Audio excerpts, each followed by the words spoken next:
Good morning dear students and friends. आज हम लोग कॉन्सेप्ट्स और ट्राइगोनोमेट्री में कुछ महत्वपूर्ण नोट्स टॉपिक्स पर चर्चा करेंगे जो क्लास 10th के फाइनल परीक्षाओं में कभी कभी पूछ देता है। यह टॉपिक NCERT एक्सरसाइज 8.1 के सत्य और असत्य जो लास्ट में हमको पढ़ना है उसमें दिया है। इस टॉपिक से कुछ प्रश्न जिसके आधार पर हमको सत्य और असत्य बताना है। चलिए स्टार्ट करते हैं। हमारा पहला नोट है, पहला टॉपिक है sine theta is equal to not होता है sine into theta. Sine theta बराबर नहीं होता है साइन गुणा थीटा के। सिमिलरली कोस थीटा बराबर नहीं होता है कोस इंटू थीटा के। मतलब कि cos theta is equal to not होता है कोस अलग रहेगा इंटू थीटा अलग रहेगा, उसके बराबर नहीं होता है।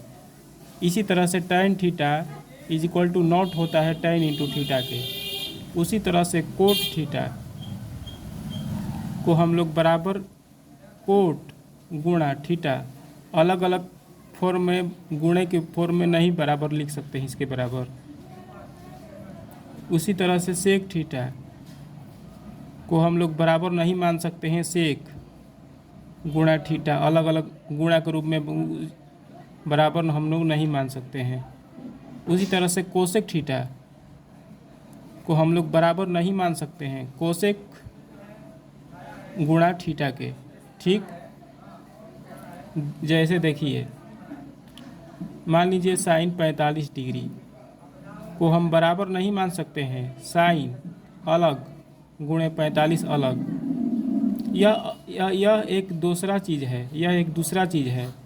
इसका अर्थ है कि न्यून कोण 45 डिग्री के लिए, एक्यूट एंगल 45 डिग्री के लिए साइन का मान, इसका मीनिंग अलग हो गया। इसका मीनिंग हो गया साइन इंटू थीटा अलग। ठीक, इसी कारण से हम लोग बराबर नहीं मानते हैं।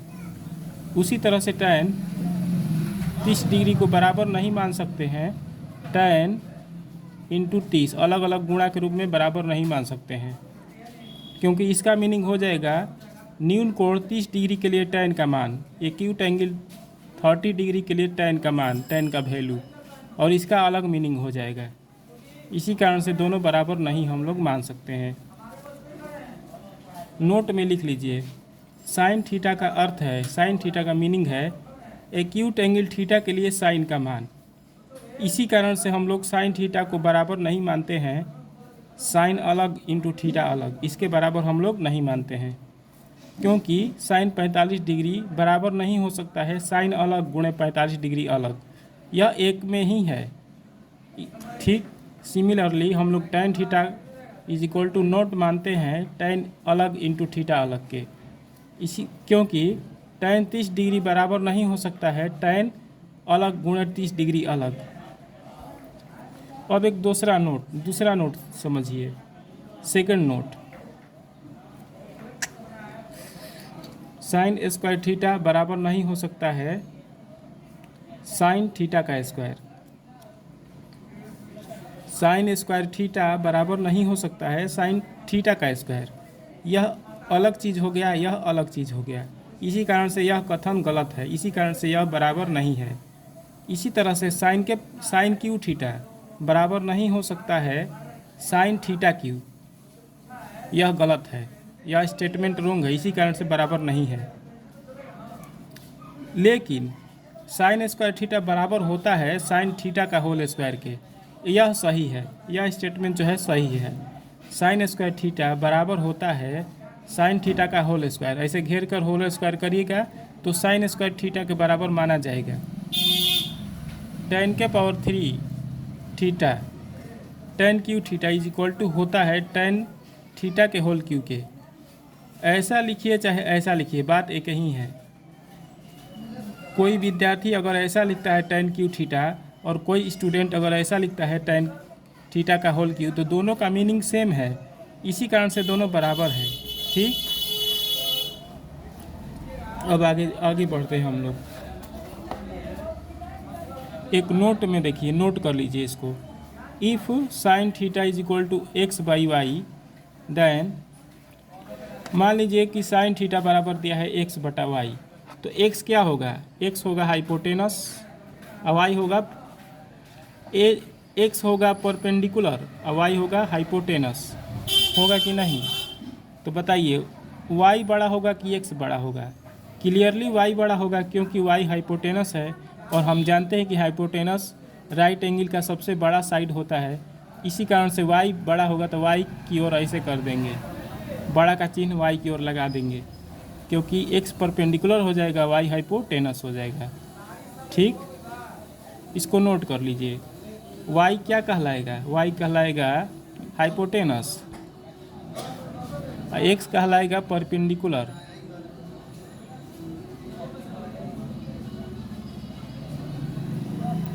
एंड वी नो दैट, हम जानते हैं कि हाइपोटेनस बड़ा होता है परपेंडिकुलर से भी और बेस से भी।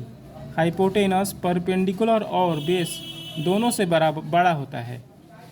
राइट एंगल ट्रायंगल में किसी समकोण त्रिभुज में कर्ण मतलब हाइपोटेनस, लंब और आधार मतलब कि परपेंडिकुलर और बेस दोनों से बड़ा होता है। इसको नोट कर लीजिए।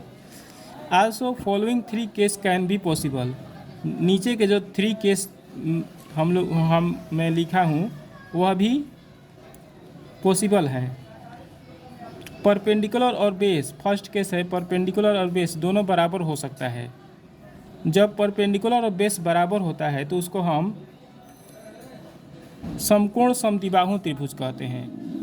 वैसा समकोण त्रिभुज जिसमें परपेंडिकुलर और बेस दोनों बराबर होता है उसको हम समकोण समद्विबाहु अर्थात right angle equal right angle triangle कहते हैं। ठीक, और कोई ऐसा भी राइट ट्रायंगल हो सकता है जिसमें परपेंडिकुलर बेस से बड़ा हो, और कोई ऐसा भी राइट ट्रायंगल हो सकता है जिसमें परपेंडिकुलर बेस से छोटा हो। कहने का अर्थ है कि किसी भी राइट ट्रायंगल में 3 केस पॉसिबल हैं, या तो परपेंडिकुलर बेस बराबर हो, या परपेंडिकुलर बड़ा हो बेस से, या परपेंडिकुलर छोटा हो बेस से।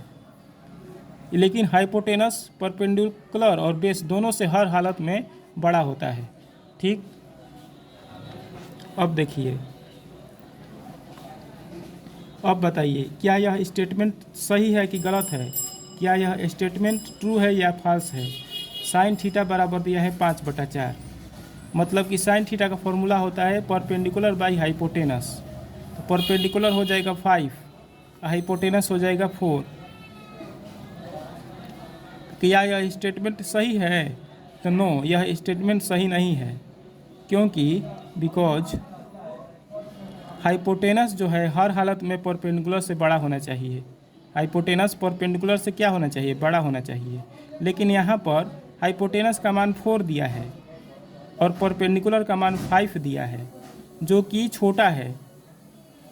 5 बड़ा है 4 से, 4 छोटा है 5 से। इसी कारण से हाइपोटेनस यहाँ पर छोटा दिया है परपेंडिकुलर से, जो कि गलत है। हाइपोटेनस बड़ा होना चाहिए तो ही यह स्टेटमेंट सही होगा, अन्यथा गलत होगा। इसी कारण से फर्स्ट स्टेटमेंट रॉन्ग है, यह फॉल्स है, फॉल्स स्टेटमेंट है। अब आगे देखिए second statement, cos theta is equal to दिया है 3/5। कोस थीटा का फॉर्मूला होता है बेस बाई हाइपोटेनस। इसमें बेस का मान दिया है 3, बेस का मान कितना दिया है 3, और हाइपोटेनस का मान दिया है 5।